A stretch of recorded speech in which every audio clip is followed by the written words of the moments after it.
కార్మికులకు సెలవు దినం ప్రకటించకుండా పని చేయించుకుంటూ కనీసం జెండావిష్కరణ చేయకుండా ఎందుకు ఎగరేయలేదని అడగ్గా ఆగస్టు 15 తప్ప జనవరి 26 మాకు తెలీదు, మేము చేయమని పొందలేని సమాధానం ఇన్ఛార్జ్ సురేష్ రెడ్డి చెప్పడం జరిగింది. వెంటనే బీజేపీ నాయకులు కార్మికులతో పనులు బంద్ చేయడం జరిగింది. ఈ కార్యక్రమంలో దిటి సందీప్, ఎక్స్ ఎంపీపీ మండల అధ్యక్షుడు గుదే మధుసూదన్ యాదవ్ మరియు మండల నాయకులు పాల్గొని పనులు బంద్ చేయడం జరిగింది.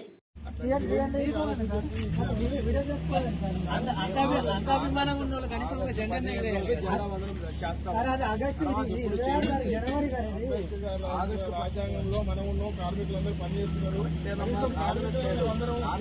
ఏది కాగట్లేదు, చట్టానికి మన వ్యతిరేకం కాదు, అందరి పద్ధతులకు మన వ్యతిరేకము కాదు.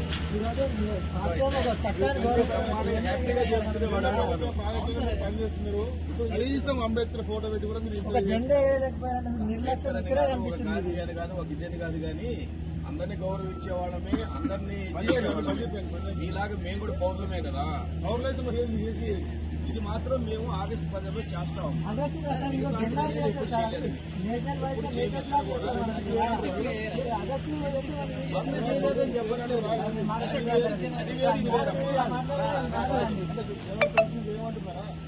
ఎవరు చెప్పరు ఎలా చేసుకుంటాము పండగ మనం ఇక్కడ ఎదురుకుంటుంది కదా, అందరి భావాల్లో ఉంటుంది, మనందరి మనసులో ఉంటుంది, మనందరం దానికి గర్వంగా కూడా ఫీల్ అవుతాం బాగా.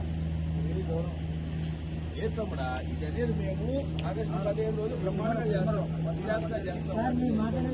ఈ రోజు మీరు అవమానించినట్టు, ఈ రోజు మీరు మీ కంపెనీ మీరు అవమానించినట్టు ఇక్కడ జెండా ఎగరకపోవడం. నువ్వు ఇంతకుముందు ఇప్పుడున్న అబ్బాయి అవును, నేను ఒక ఎస్సీని మాట్లాడుతున్నాను. నేను ఒక ఎస్సీ దళితని, గౌరవాన్ని ఎప్పుడైనా జెండా ఎగిరేయాలి. రాజ్యాంగం అమలుకి వచ్చిన రోజు ఈ రోజు జెండా ఎగిరేయాలి, మీరు ఖచ్చితంగా జెండా ఎగిరేయాలి. మేము కొట్లాడుతాం, అంబేద్కర్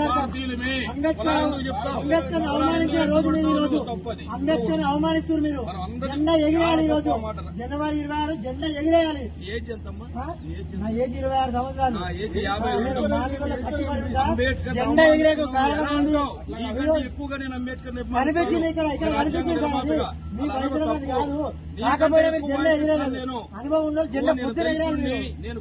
కులం కాదు, అంబేద్కర్ అవమానించిన రోజు జెండా ఎగిరేపోవడం కారణం అంబేద్కర్ అవమానిస్తున్నారు. జెండా ఎగిరేయండి మీరు, అక్కడ జెండా ఎగిరేయండి, అక్కడ జెండా ఎగిరేయండి, అక్కడ మీరు జెండా ఎగిరేయండి. నువ్వు పోరాటం జెండా ఎగిరాలి అక్కడ. మీరు ఎట్లా చెప్తున్నారు అంటే ఇది కాదంటే ఇది కాదు, నీతో కాదు. మీరు ఒక సెంట్రల్ గవర్నమెంట్ ఇక్కడ అంబేద్కర్ అవమానిస్తున్నారు. ఈ రోజు మీరు నిర్లక్ష్యంగా నీతో మాట్లాడాను సార్, వచ్చింది.